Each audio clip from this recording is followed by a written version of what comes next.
Right కేసీఆర్కి seat నోటీసులు ఇవ్వడం పట్ల తెలంగాణ సమాజం ప్రశ్నిస్తుంది. ఈ బీఆర్ఎస్ కేడర్ మొత్తం కూడా దీనిపైన పెద్ద ఎత్తున నిరసన వ్యక్తం చేస్తున్నటువంటి పరిస్థితి కనబడుతుంది. ప్రతి పల్లె పట్టణంలో కూడా పెద్ద ఎత్తున నిరసన కార్యక్రమాలు కొనసాగుతున్నాయి. నల్ల బ్యాడ్జీలు ధరించారు, నల్ల జెండాలతో పెద్ద ఎత్తున నిరసన తెలుపుతున్నారు. కొన్ని చోట్లయితే నిరసన తెలుపుతున్నటువంటి కార్యకర్తలను కూడా పోలీసులు అడ్డగించి అరెస్ట్ చేస్తున్నటువంటి పరిస్థితి కనబడుతుంది. మొత్తానికి తెలంగాణ వ్యాప్తంగా కూడా పోలీసు పహారాల మధ్య జరుగుతున్నటువంటి పరిస్థితి కనబడుతుంది. ఇటు తెలంగాణ భవన్ చుట్టూ కూడా పోలీసులు పహారించారు. అలాగే నందినగర్లో కూడా పెద్ద ఎత్తున పోలీసులు కూడా మొత్తానికి వారి నందినగర్ మొత్తం కూడా వాళ్ళ ఆధీనంలో తీసుకున్నటువంటి పరిస్థితి అవుతుంది. ఎక్కడ చూసినా పోలీసులకి ఎక్కువ పెద్ద సంఖ్యలో కనబడుతున్నటువంటి సిచ్యువేషన్ కనబడుతుంది. దీనికి సంబంధించి తాజా అప్డేట్స్ మా కరెస్పాండెంట్ మహేష్ అందించడానికి సిద్ధంగా ఉన్నాడు. మహేష్, చెప్పండి, మొత్తానికి ఎక్కడ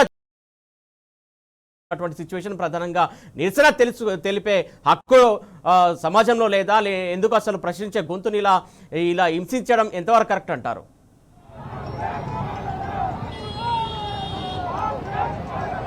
సురేష్, బీఆర్ఎస్ అధినేత కేసీఆర్ సీట్ నోటీసులు ఇవ్వడాన్ని బీఆర్ఎస్ పార్టీ శ్రేణులు పూర్తిగా వ్యతిరేకిస్తున్న పరిస్థితి కనిపిస్తుంది. ఖచ్చితంగా ఇది ప్రభుత్వ కుట్రపూరిత చర్యగానే అభివర్ణిస్తున్న పరిస్థితి కనిపిస్తూ ఉంది. ఈ నేపథ్యంలో బీఆర్ఎస్ పార్టీ పిలుపు మేరకు కూడా రాష్ట్ర వ్యాప్తంగా నిరసనలు వ్యక్తమవుతున్నాయి. బైక్ ర్యాలీలు కూడా చేస్తున్న పరిస్థితి కనిపిస్తూ ఉంది. ప్రభుత్వ దిష్టిబొమ్మలు కూడా దగ్ధం చేసిన పరిస్థితి కనిపిస్తుంది. ప్రస్తుతం మనం తెలంగాణ భవన్ వద్ద చూడొచ్చు. పెద్ద ఎత్తున కూడా బీఆర్ఎస్ పార్టీ కార్యకర్తలు చేరుకున్న పరిస్థితి కనిపిస్తూ ఉంది. సీఎం రేవంత్ రెడ్డికి వ్యతిరేకంగా నినాదాలు కూడా చేసిన పరిస్థితి కనిపిస్తుంది. కాసేపు క్రితమే బీఆర్ఎస్ అధికార ప్రతినిధి మన్నె క్రిషాంక్ నేతృత్వంలో భారీ బైక్ ర్యాలీ కూడా నల్ల జెండాలు ధరించి బైక్ ర్యాలీ కూడా చేస్తూ తెలంగాణ భవన్ కూడా చేరుకున్న దృశ్యాలు మనం చూశాము. ఇక తెలంగాణ భవన్ చుట్టూ కూడా భారీగా పోలీసులు కూడా మోహరించిన పరిస్థితి కనిపిస్తా ఉంది. ఎక్కడ చూస్తున్నారు తెలంగాణ భవన్ మొత్తం చుట్టూ కూడా వందల వేల సంఖ్యలో కూడా పోలీసులు మోహరించిన పరిస్థితి కనిపిస్తా ఉంది. ఇప్పటికే పలువురు ముఖ్య నేతలను కూడా హౌస్ అరెస్ట్ కూడా చేసిన పరిస్థితి. తెలంగాణ టీఆర్ఎస్ పార్టీ శ్రేణులు నిరసన వ్యక్తం చేస్తున్న ఇక కాంగ్రెస్ పాలన రెండేళ్ల కాంగ్రెస్ పాలన ప్రభుత్వ అరెస్ట్ సిట్ నోటీసులు కావచ్చు అంటూ కూడా కనిపిస్తా ఉంది. అధికార ప్రతినిధి మన్నె కిషన్ మనతో పాటు చెప్పండి, ఈరోజు కేసీఆర్ గారు సిట్ నోటీసులు ఇవ్వడాన్ని ఎక్కడ చూడాలి? నందినగర్కి వస్తున్నారని చెప్పాలని భారీగా భవన్ చుట్టూ కావచ్చు, నందినగర్ భారీగా పోలీసులు మోహరించిన పరిస్థితి. ఎక్కడికక్కడ పొద్దున్న నుంచి ఉదయం నుంచి ఇంటికి పోలీసులు వస్తూనే ఉన్నారు. ఏదో నిజంగా ఖైదీలు అన్నట్టు. అసలు వాస్తవానికి ఇవాళ కేసీఆర్ గారి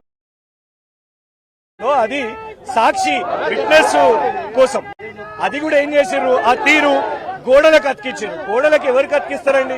కేసీఆర్ గారు ఏమైనా బ్యాంక్ ఫ్రాడా, లేదంటే కేసీఆర్ గారు ఏమన్నా రేవంత్ రెడ్డి గారి లాగా విదేశాలలో పరారై ఉన్నారా? కాదు కదా. కేసీఆర్ గారు బాజాబ్తా ఇక్కడనే తెలంగాణ రాష్ట్రంలో వారి నియోజకవర్గంలో ఉన్నారు. అధ్యక్షుని హోదాలో మున్సిపల్ ఎన్నికలకు బీఫామ్లు ఇస్తున్నారు. అలాంటిది ఏ తీరైతే ఇవాళ తెలంగాణ రాష్ట్రం కోసం కొట్లాడిన కేసీఆర్ గారిని, తెలంగాణ రాష్ట్రాన్ని సాధించి 10 సంవత్సరాలు ముఖ్యమంత్రిగా పనిచేసిన కేసీఆర్ గారితో ప్రవర్తించే తీరు ఇలానా?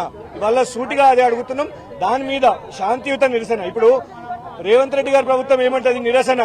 రేవంత్ రెడ్డి గారేమో ముఖ్యమంత్రి హోదాలో మంత్రులందరూ కూడా వచ్చి రాజ్ భవన్ దగ్గర రాహుల్ గాంధీ గారికి నోటీసులు ఇచ్చినప్పుడు రాజ్ భవన్ దగ్గర కూర్చోగలుగుతారంట. కానీ ఇవాళ తెలంగాణ నాయకుడు కేసీఆర్ గారి మీద ఇవాళ ఈ విధంగా అవమానపరుస్తూ ఏదైతే సిట్ అని విచారణ చేస్తున్నారో తప్పుడు కేసుల మీద, దాని మీద ఖచ్చితంగా శాంతియుత నిరసన తెలిపే ప్రజాస్వామ్య హక్కు మాకుంది. ఏడున్నదే నీ ప్రజాస్వామ్యం? ప్రజాపాలన మోహబ్బత్ కి దుకాన్ ప్రజాస్వామ్యం అని అన్నావు. ఎక్కడికక్కడ ఇవాళ రాష్ట్రంలో పోలీసులు నేరాలను చూస్తలేరు, మర్డర్లను చూస్తలేరు, గన్ షూటింగ్లను చూస్తలేరు. ఎంతసేపు బీఆర్ఎస్ ఆఫీసుల చుట్టూ, బీఆర్ఎస్ నాయకుల ఇండ్ల చుట్టే ఉన్నారు. అందుకే ఇవాళ తెలంగాణలో నేరాలు పెరుగుతున్నాయి. దానికి కారణం రేవంత్ రెడ్డి ప్రభుత్వం. పోలీసులు కూడా వాళ్ళ ఫోకస్ ని కొంచెం లా అండ్ ఆర్డర్ మీద చూపెట్టండి, కానీ ఆపోజిషన్ మీద చూపెడితే ఇవాళ డెఫినెట్ గా ప్రజలు కూడా మిమ్మల్ని హర్షించరు. మున్సిపల్ ఎన్నికల నేపథ్యంలోనే 100%. ఒకవైపేమో మున్సిపల్ ఎన్నికలు ఇవాళ నాయకులందరూ కూడా ప్రచారాలలో ఉంటే, నామినేషన్స్ నిన్న పూర్తయినాయి, ఇవాళ విత్డ్రావల్స్, స్క్రూటినీ ఇవన్నీ కూడా ఉన్నాయి. ఇవాళ వాళ్ళ కుట్ర ఏంటంటే బీఆర్ఎస్ ఇన్ఛార్జ్లు, నాయకులు, ఎమ్మెల్యేలు, ఎమ్మెల్సీలు అందరూ కూడా మున్సిపల్ క్షేత్రాన్ని వదిలేసి ఇవాళ సిట్ దగ్గర ఉండాలి అనే ఒక కుట్ర ఇవాళ రేవంత్ గారి ప్రభుత్వం చేస్తున్నది. డెఫినెట్ గా ఎక్కడికక్కడ ఇవాళ హైదరాబాద్ లో కానివ్వండి, మాకు మున్సిపాలిటీ ఎలక్షన్స్ లేవు, అందుకే మా ఇళ్లలో పోలీసులు ఉన్నా కూడా ఇవాళ అందరూ వచ్చిండ్రు. ఇంకా చాలా మంది కూడా 3 గంటల వరకు వస్తారు. సిట్టు పేరు మీద ఏదైతే ఇవాళ రేవంత్ రెడ్డి గారి ప్రభుత్వం కేసీఆర్ గారిని అవమానించపరిచే ప్రయత్నం చేస్తుందో దాంతోనే ఆగేది లేదు. ఎవ్వరు కూడా ఎంత ఓవర్ యాక్షన్ చేసినా కూడా ఇవాళ బీఆర్ఎస్ వాళ్ళందరూ కూడా తెలంగాణ భవన్కి వస్తారు. అవసరమైతే నందినగర్ కూడా వెళ్తాం. చూసినట్లయితే తెలంగాణ భవన్ చుట్టూ కూడా భారీగా పోలీసులు మోహరించిన పరిస్థితి కనిపిస్తూ ఉంది. పెద్ద ఎత్తున కూడా ఇటు కేసీఆర్ గారికి సిట్టు నోటీసులు ఇవ్వడాన్ని వ్యతిరేకిస్తున్న పరిస్థితి కనిపిస్తుంది. మనతో పాటు మైనార్టీ सिट नोटिस का संबंधित देखिए, केसीआर साहब को नोटिस देने का इनका एक ही मकसद है कि आवाम को डिस्ट्रैक्ट कर दिया जाए।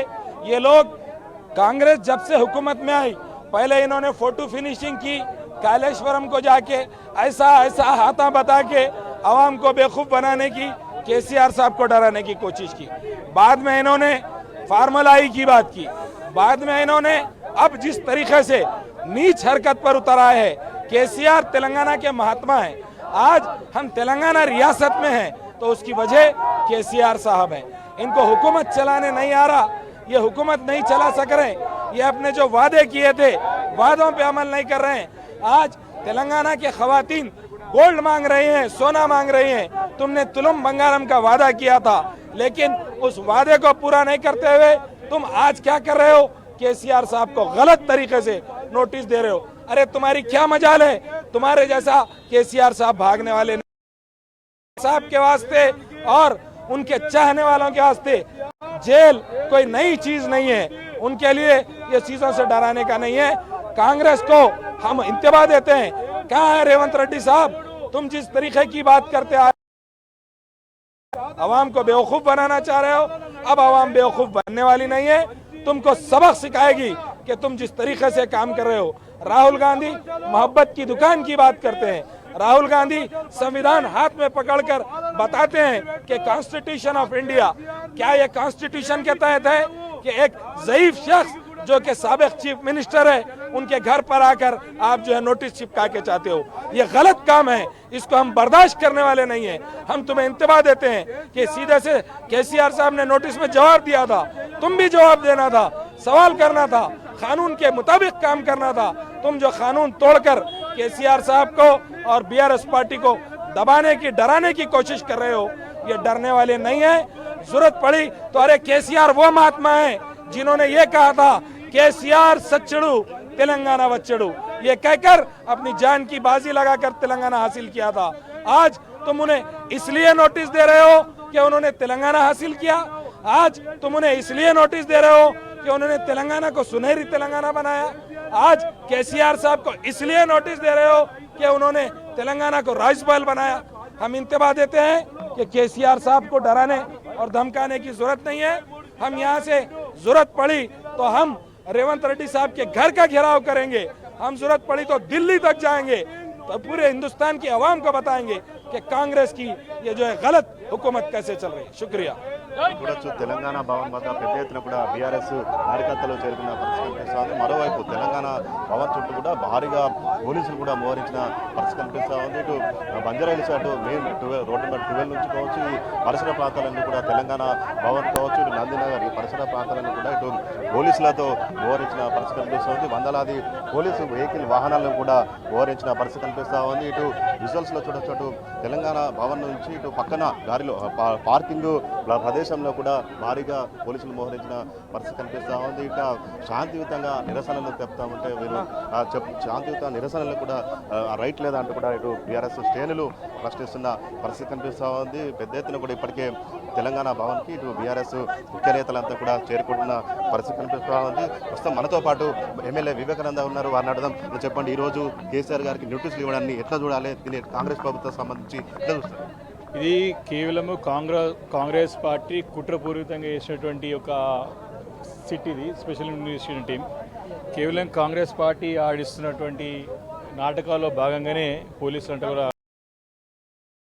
ఈరోజు చాలా స్పష్టంగా పోలీసుల యొక్క ద్వంద్వ వైఖరి, పోలీసుల యొక్క వ్యవహార తీరు చూస్తూ ఉంటే కాంగ్రెస్ పార్టీ ఏజెంట్లుగా పనిచేస్తున్నారు తప్ప వారు చిత్తశుద్ధితోని వారు చట్టానికి లోబడి పనిచేస్తున్నట్టు కనపడలేదు.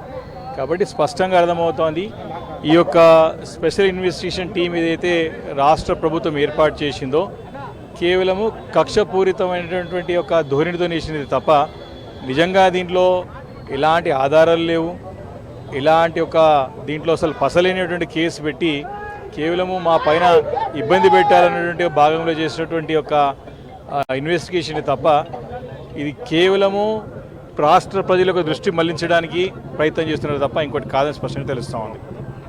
మొత్తంగా చూసినట్టయితే ఇటు ఖచ్చితంగా బీఆర్ఎస్ అధినేత కేసీఆర్కి నోటీసులు ఇవ్వాలంటే ఖచ్చితంగా ఇది రాజకీయంగా ఒక కక్షపూరిత చర్య తప్పించి ఇందులో ఎలాంటి ఆధారాలు లేవు. ఇది కేవలం ఆరోపణలు మాత్రమే. కావాలని 2 నెలల కాంగ్రెస్ ప్రభుత్వ వైఫల్యాలను ప్రశ్నిస్తున్నందుకే ఫోన్ ట్యాపింగ్ పేరుతో సిట్టింగ్ నోటీసుల పేరుతో వేధింపులకు గురి చేస్తున్నారని బీఆర్ఎస్ నేతలు కాంగ్రెస్ ప్రభుత్వంపై మండిపడుతున్న పరిస్థితి. Right, thank you Mahesh.